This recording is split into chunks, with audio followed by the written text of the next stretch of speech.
Krista here from Fiscal. So now I'm going to show you what the sales looks like. First, we're going to start off with our simple sales. So here you can choose sale, new simple sale. Before we dig into that, I just want to show you where you can find all your sales. It's under the search button here. So you'll find all your sales if you click here. The main difference between a simple sale, advanced sale, and service sale is the simple sale is a straightforward process where you have your sales order, you want to fulfill that same amount, and you want to invoice that same amount. Once you start splitting that up, you want to move over to advanced sales where you have multiple fulfillments, and even multiple invoicing. Service sales are when you only have service line items you want to sell. So here we would go to, if you're in your list, you can click new here, and it will it will open up a new simple cell in this case because the default cell is set up as simple cells. You can click cell, new simple cell, and that would open up. Important is to look at the top here. So first, choose your customer. You can type it in or choose one from the list. You can also go and add new customers by clicking here.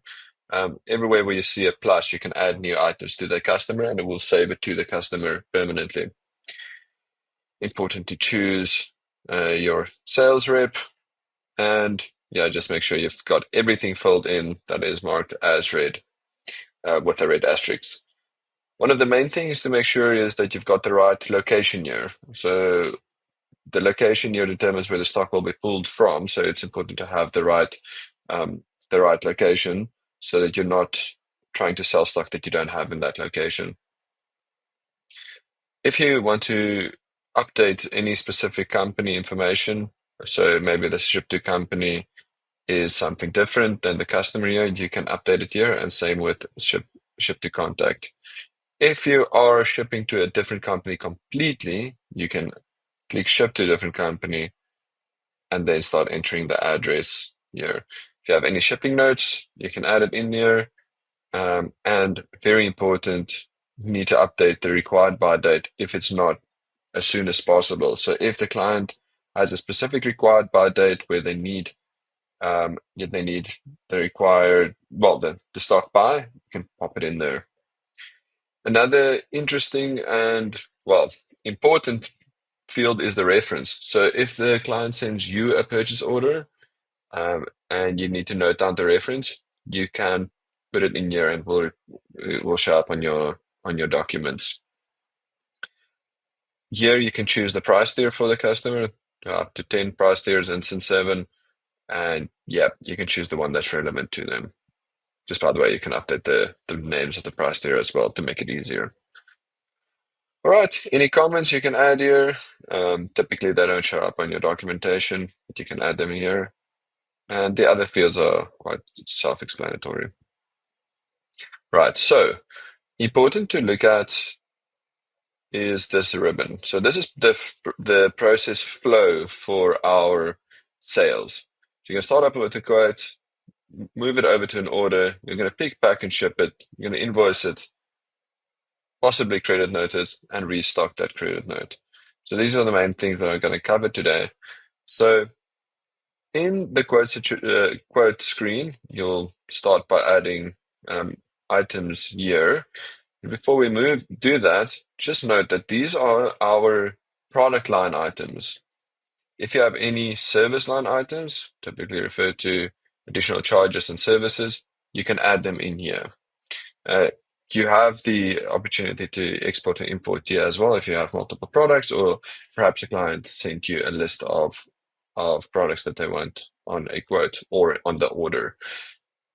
All right, so here we can add items.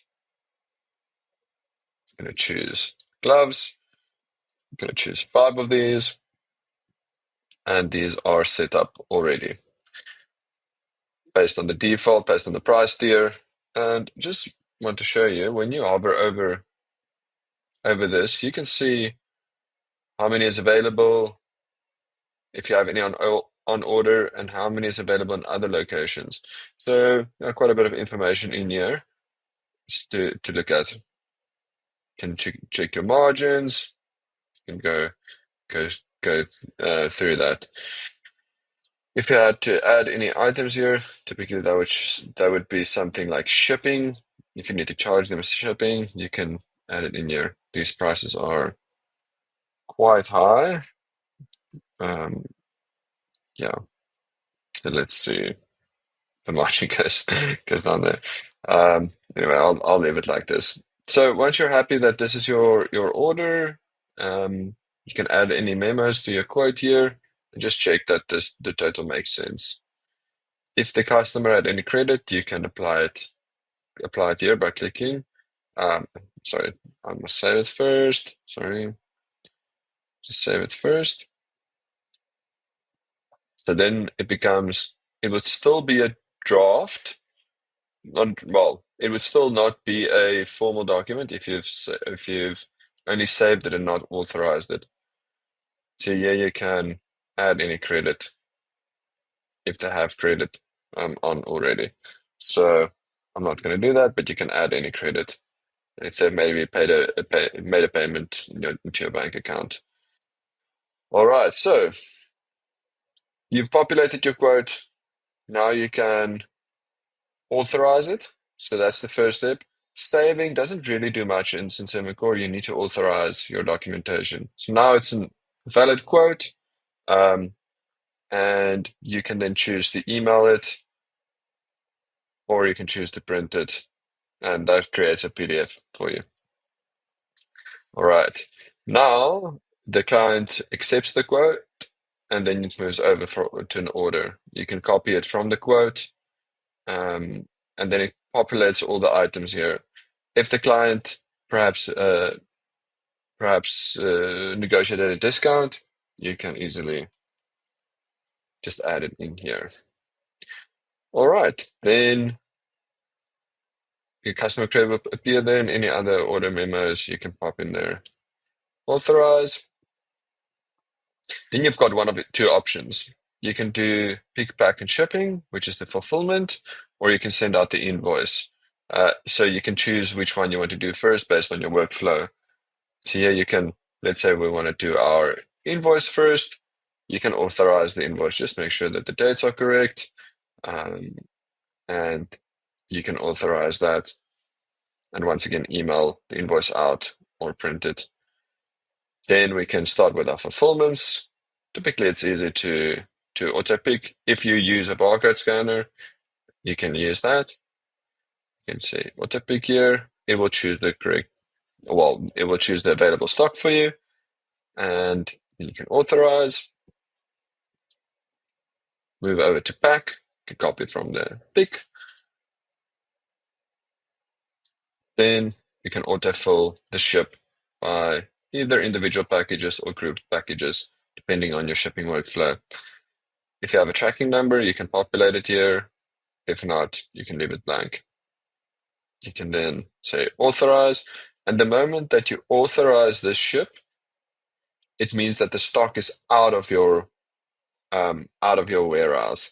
So I will explain that in a moment. So I'm just going to do that. So that means you won't have that stock on your any of your reports anymore. So it's completely out of your system once you've authorized that. Each of these steps also have document templates that you can use, which I'll quickly show you. For instance, you can email box label or print box labels here. Okay, how that works, the stock part works is if you authorize a quote, it doesn't do anything to your stock. The moment you authorize an order, it reserves the stock. Once you pack it, it still keeps that stock as reserved. But the moment you ship it, that stock goes out of your system. Then the invoice is unrelated to that, but you cannot create an invoice unless you've got an authorized order. If you do have to return any stock, or the client returns any stock, you can then move over to the credit note. Then you can say copy from either a restock, or you can create the invoice first. Say maybe we need to do restock one. Can authorize that, email that out, and then restock. And that's it.